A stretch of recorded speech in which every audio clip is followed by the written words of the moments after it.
আসসালামু আলাইকুম প্রিয় দর্শক। নুডলস আমরা বাচ্চাদেরকে প্রায় সময়ই খাইয়ে থাকি, কিন্তু বাচ্চারা একই খাবার একই স্বাদে প্রতিদিন খেতে চায় না।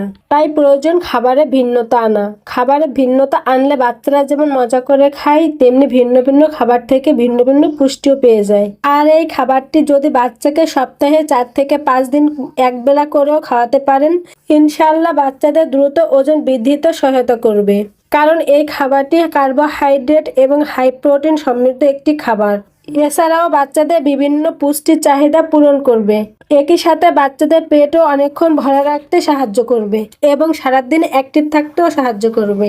তো এখানে আর কথা না বাড়িয়ে চলে যাচ্ছি মূল পর্বে। তো প্রথমে আমি এখানে ম্যাগি নুডলসটা নিয়েছি। আপনারা আপনার বাচ্চাকে যে নুডলসটা খাইয়ে অভ্যস্ত সেটি এখানে নিয়ে নেবেন। নুডলসটাকে ছোট ছোট করে ভেঙে নেবেন, এতে করে বাচ্চারা সহজে খেতে পারবে। তো একটা প্যানে আমি পানি গরম করে নিয়েছি। তার মধ্যে নুডলসগুলো দিয়ে নুডলসগুলোকে আমি 30 থেকে 40% মতন সিদ্ধ করে নিব। দর্শক, এই নুডলসগুলো সিদ্ধ করার একটাই কারণ অনেক দিন পর্যন্ত সংরক্ষণ করার জন্য এতে কেমিক্যাল ব্যবহার করা হয়, যেটা কিনা আমাদের ছোট্ট সোনামণিদের স্বাস্থ্যের জন্য খুবই ক্ষতিকর। দর্শক, নুডলসটাকে আমি সিদ্ধ করে নিয়েছি। নর্মাল পানিতে এখন খুব ভালো করে ধুয়ে নিব। দর্শক, বাচ্চাদের খাবার সবসময় নিরাপদ করে তারপরে বাচ্চাকে খাওয়াবেন। তবে যাই হোক, নুডলসটাকে ভালো করে সিদ্ধ করে নিয়ে খুব ভালো করে ধুয়ে নিয়েছি। এবার এটাকে একটা সাইডে রেখে দিচ্ছি। এখন ওই একই প্যানের মধ্যে দিয়ে দিচ্ছি এটুকু পরিমাণে রান্নার তেল। আপনারা এখানে রান্নার তেলের পরিবর্তে ঘি অথবা বাটারও ব্যবহার করতে পারেন। তারপর এর মধ্যে দিয়ে দিচ্ছি ছোট সাইজের একটি টমেটো কুচি এবং সামান্য পরিমাণে দিয়ে দিচ্ছি লবণ। 1 বছরের নিচের বাচ্চাদের ক্ষেত্রে এখানে লবণটা স্কিপ করে যাবেন। এখন এই টমেটোটাকে তেলের মধ্যে খুব ভালো করে ভেজে নিব। যতক্ষণ পর্যন্ত ভেজে নিব, যতক্ষণ না এই যে টমেটোগুলো গলে এরকম নরম হয়ে আসে। তো যাই হোক, এ পর্যায়ে আমি নুডলসগুলো দিয়ে দিব।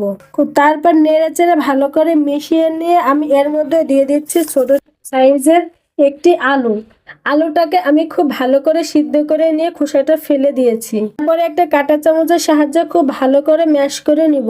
দর্শক, আলুতে কার্বোহাইড্রেট রয়েছে, যেটা কিনা বাচ্চাদের শক্তির যোগান দেয় এবং দ্রুত ওজন বাড়াতে সহায়তা করে। সেই সাথে নুডলস ও কিন্তু কার্বোহাইড্রেট একটি উৎস, যেটা বাচ্চাদের ওজন বাড়াবে দ্রুত। তো যাই হোক, নুডলস এর সাথে আলুগুলো দিয়ে খুব ভালো করে মিশিয়ে নিয়েছি। আর এই আলুটা দিলে কিন্তু একটা স্যুপের ভাব আসবে। এক্সট্রা কোনো কর্নফ্লাওয়ার অথবা চালের গুঁড়া কিংবা আটা ব্যবহার করতে হবে না। তো যাই হোক, নেড়েচেড়ে ভালো করে মিশিয়ে নিয়ে আমি এর মধ্যে দিয়ে দিচ্ছি 1 কাপ পরিমাণ নর্মাল বিশুদ্ধ খাবার পানি। তারপরে আবারও ভালো করে নেড়েচেড়ে মিশিয়ে নিয়ে এটাকে জাল করে নিয়ে খুব ভালো করে ফুটিয়ে নিব। 2 মিনিটের মতন আমি খাবারটি ভালো করে ফুটিয়ে নিয়েছি। এবার এর মধ্যে দিয়ে দিবে একটি মুরগির ডিম।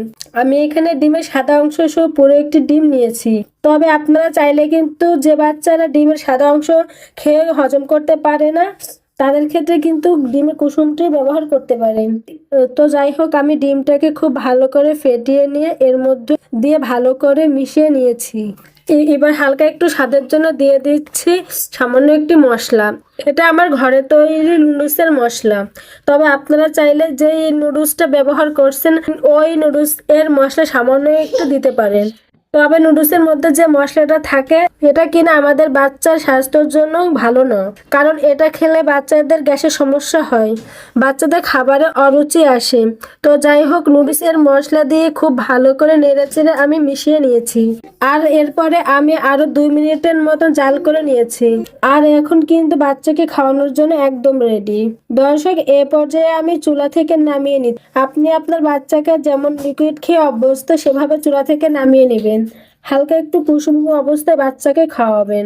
বাচ্চা খুব মজা করে খাবে এবং পর্যাপ্ত পুষ্টি পাবে, সারাদিন অ্যাক্টিভ থাকবে। সেই সাথে বাচ্চাদের দ্রুত ওজন বাড়াতেও সহায়তা করবে।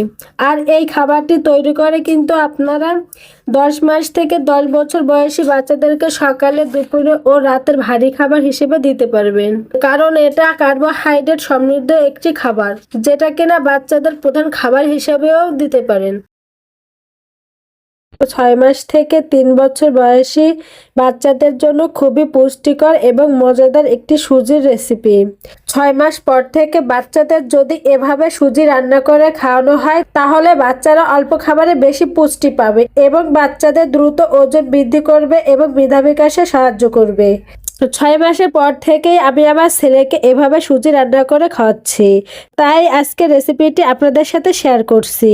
চুলায় একটা প্যান বসিয়ে দিয়ে তার মধ্যে দিয়ে দিচ্ছি 1 কাপ পরিমাণ বিশুদ্ধ খাবার পানি, আর দিয়ে দিচ্ছি গ্রেট করে রাখা গাজর। গাজর বাচ্চাদের ত্বক উজ্জ্বল করে এবং ওজন বৃদ্ধি করে এবং কোষ্ঠকাঠিন্য দূর করতে দারুণভাবে কাজ করে। এবার দিয়ে দিচ্ছি 3টে খেজুর। আমি এখানে 3টে খেজুর নিয়েছি এবং খুব ভালোভাবে ধুয়ে বীজটা ফেলে ছোট ছোট করে নিয়েছি। খেজুর বাচ্চাদের কোষ্ঠকাঠিন্য দূর করতে সাহায্য করে।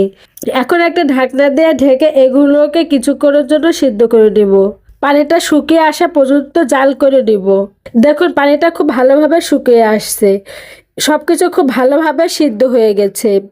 এখন গাজর আর খেজুরগুলোকে চুলা থেকে নামিয়ে নিব। খুব ভালোভাবে নিয়ে ঠান্ডা করে নিব। ঠান্ডা হয়ে গেলে তারপর একটা ব্লেন্ডার জারে দিয়ে খুব ভালোভাবে ব্লেন্ড করে নিব। তারপর মিহি একটা পেস্ট তৈরি করে নিব। এই তো দেখুন আমি মিহি একটা পেস্ট তৈরি করে নিয়েছি। এবার চলে যাচ্ছি চুলায়। চুলায় একটা প্যান বসিয়ে দিয়ে দিচ্ছি এইটুকু পরিমাণে ঘি। দর্শক, বাচ্চাদের খাবারে ঘি বা বাটার ব্যবহার করার চেষ্টা করবেন, কেননা ঘি আর বাটার থেকে কিন্তু গুড ফ্যাট যুক্ত হয় খাবারে, যা বাচ্চাদের দ্রুত ওজন বাড়াতে সাহায্য করে এবং উচ্চতা বৃদ্ধি করে এবং মেধা বিকাশে সাহায্য করে। এ পর্যায়ে ঘি গলে আসলে আমি দিয়ে দিচ্ছি বাচ্চার চাহিদা অনুযায়ী সুজি। আপনারা আপনাদের বাচ্চার চাহিদা অনুযায়ী সুজির পরিমাণটা বাড়িয়ে অথবা কমিয়ে ব্যবহার করতে পারবেন। দর্শক, সুজিটা কিন্তু অনাবরত নেড়েচেড়ে কিছু সময় ভেজে নিব। এ পর্যায়ে কিন্তু নাড়াচাড়া অফ করা যাবে না। সুজিটা কিছুক্ষণ ভেজে নেওয়ার পর দেখবেন সুন্দর একটা স্মেল আসবে, সুজিটা কালারটা একটু চেঞ্জ হয়ে আসবে। এ পর্যায়ে দিয়ে দিচ্ছি আগে থেকে তৈরি করে রাখা গাজর এবং খেজুরের পেস্ট। গাজরের পেস্টটা দিয়ে কিন্তু খুব ভালোভাবে নেড়ে চেড়ে নিব। কিছু সময় ধরে খুব ভালোভাবে নেড়ে চেড়ে নিব। এখন এর মধ্যে দিয়ে দিচ্ছি 1 কাপ পরিমাণ বিশুদ্ধ খাবার পানি। দর্শক, এ পর্যায়ে কিন্তু খুব ভালোভাবে নেড়ে চেড়ে নিতে হবে, তা না হলে কিন্তু সুজিটা দলা পেকে যাবে। আর একটা কথা না বললেই নয় দর্শক, 1 বছরের নিচে বাচ্চাদের খাবারে কিন্তু লবণ এবং চিনিটা ব্যবহার করা যাবে না, কারণ 1 বছরের নিচে বাচ্চাদের কিডনি এবং লিভার অপরিপক্ক অবস্থায় থাকে, তাই তাদের খাবারে চিনি অথবা লবণ ব্যবহার করতে ডক্টররা নিষেধ করেন। দর্শক, যেহেতু আমি গাজর এবং খেজুর ব্যবহার করেছি খাবারটার ভিতর, তাই খাবারটি কিন্তু ন্যাচারাল উপায়ে মিষ্টি হয়ে গেছে, তাই আমার এক্সট্রা কোনো চিনি অথবা লবণ ব্যবহার করার প্রয়োজন হয়নি। প্রিয় দর্শক, দেখতেই পারছেন আমার সুজিটা কিন্তু মোটামুটি ভাবে হয়ে আসছে। এ পর্যায়ে দেখুন সুজিটা খুব ভালোভাবে রান্না হয়ে গেছে। আমি এরকম ঘনত্বে চুলা থেকে নামিয়ে নিচ্ছি। আপনারা আপনাদের বাচ্চাকে যেরকম খাইয়ে অভ্যস্ত সেভাবে চুলা থেকে নামিয়ে নেবেন। দর্শক, একটি কথা সবসময় মনে রাখবেন, বাচ্চারা যেহেতু বড়দের মতন প্লেট ভর্তি বা বাটি ভর্তি খাবার খেতে পারে না, তাই বাচ্চাদের খাবার যথেষ্ট পরিমাণে ক্যালোরি বহন করে তৈরি করতে হবে, যাতে তারা অল্প খাবারে অর্ধেক পরিমাণে পুষ্টি পায়। দর্শক, এই ছিল আমার আজকের আয়োজন। রেসিপিটি ভালো লাগে থাকলে প্লিজ একটি লাইক দিবেন এবং বাচ্চাদের নিত্য নতুন খাবার রেসিপি পেতে আমার চ্যানেলটি সাবস্ক্রাইব করে বন্ধু হয়ে পাশে থাকবেন। আল্লাহ হাফেজ।